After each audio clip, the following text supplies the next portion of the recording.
Coal is still the most important energy resource for electricity, and after oil, the second most important for energy as a total, as a whole. We just had 2023 was another record year for coal.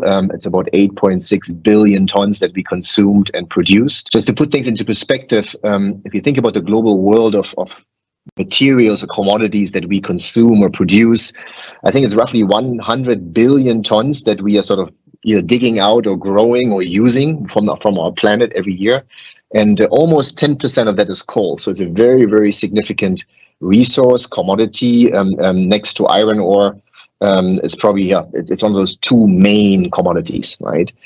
And the importance of coal has slightly reduced over the past decades, but not much. For electricity, the importance is still more than 1/3. It's about 36% of all electricity every day on average comes from coal. And when you think about primary energy, the total energy, which includes everything, it's 1/4, 25%. And what the outlook is, I would say I'm not bullish on coal, but I would say I'm not bearish either. So I think coal will probably continue to rise in total and in absolute value slightly over the next years. I don't see how it's possible not to rise.